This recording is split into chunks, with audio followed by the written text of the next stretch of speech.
ഇന്നേ ബ്ലൗസിന്റെ ബാക്ക് പാർട്ടിൽ arm hole എങ്ങനെ കറക്റ്റ് ഷേപ്പിൽ കട്ട് ചെയ്തെടുക്കുമെന്ന് നമുക്ക് നോക്കാട്ടോ. അപ്പോൾ ഇപ്പം ഞാൻ ഈ കാണിക്കുന്ന രീതിയിൽ നിങ്ങൾ ആം ഹോൾ കട്ട് ചെയ്തെടുക്കുകയാണെങ്കിൽ നമ്മുടെ ബ്ലൗസ് നല്ല ഫിറ്റായിട്ട് തന്നെ നല്ല ഷേപ്പിൽ നമ്മുടെ ആം ഹോൾ ഇരിക്കുകയും ചെയ്യും കേട്ടോ. ഞാനിവിടെ മെഷർമെൻ്റ് എല്ലാം മാർക്ക് ചെയ്ത് ഡ്രാഫ്റ്റ് ചെയ്തിട്ടുണ്ട്.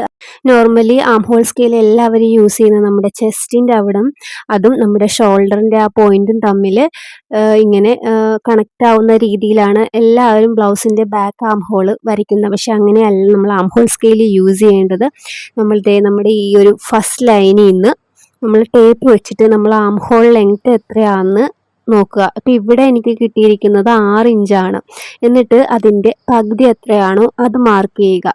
ഇവിടെ 6 ഇഞ്ചിൻ്റെ പകുതി വരുന്നത് 3 ആണ്. അപ്പോൾ നമ്മൾ ഈ ആം ഹോൾ ലെങ്ത്തിൻ്റെ ആ ഒരു പകുതി നമ്മൾ അവിടെ മാർക്ക് ചെയ്യുക. ശ്രദ്ധിക്കുക, ഷോൾഡറിൻ്റെ ഫസ്റ്റ് ലൈൻ ആ തയ്യൽ തുമ്പിൻ്റെ അവിടെ നിന്നാണ് കേട്ടോ എടുക്കേണ്ടത്.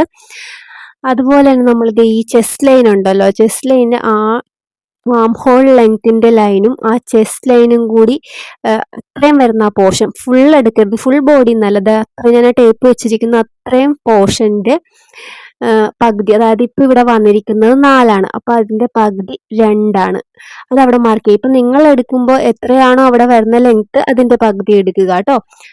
എന്നിട്ട് നമ്മൾ ഇതുപോലെയാണ് ആം ഹോൾ സ്കെയിൽ വെക്കേണ്ടത്. അതായത് നമ്മൾ ഇപ്പം മാർക്ക് ചെയ്ത ആ കൈക്കുഴിയുടെ അവിടെ നിന്ന് നമ്മുടെ ചെസ്റ്റ് വരെ ഉള്ളതിൻ്റെ പകുതിയും അതുപോലെ നമ്മുടെ ഷോൾഡർ ടു ആം ഹോൾ ലെങ്ത്തിൻ്റെ പകുതിയും കൂടെ ഇങ്ങനെ സ്കെയിൽ വയ്ക്കുക. അപ്പോൾ ഈ സ്കെയിൽ ഇതിങ്ങനെ വേണം ഇരിക്കാനായിട്ട്. ആ ഭാഗത്ത് നമ്മുടെ ഷോൾഡർ വരുന്ന ഭാഗത്ത് ഒരു 4 ഇഞ്ച് കർവായിട്ട് വേണം ഇരിക്കാനായിട്ട്. ഈ ഒരു രീതിക്ക് വേണം നമ്മൾ ഇതിൻ്റെ ഷേപ്പ് വരച്ചെടുക്കുക. എന്നിട്ട് നമ്മൾ ഈ ഒരു പോയിന്റിൽ നിന്ന് വേണം നമ്മൾ രണ്ടാമത് വരച്ച ആ പോയിന്റിലേക്ക് കണക്ട് ചെയ്യുന്ന രീതിയിൽ വേണം നമ്മൾ നമ്മുടെ ബാക്ക് പാർട്ടിൻ്റെ ആം ഹോള് വരച്ചെടുക്കാനായിട്ട്. ആ ചെസ്റ്റിൻ്റെ അവിടം വരെ നമ്മൾ കണക്ട് ചെയ്യണ്ട. നമ്മളിപ്പോൾ ആ ചെസ്റ്റിൻ്റെ മാർക്ക് ചെയ്ത ആ പോയിന്റ് പകുതിയില്ലേ, അവിടത്തേക്ക് കണക്ട് ചെയ്തിട്ട് നമ്മൾ അവിടെ ഒരു ഷേപ്പായിട്ട് ഇങ്ങനെ വരച്ചെടുത്താൽ മതി കേട്ടോ.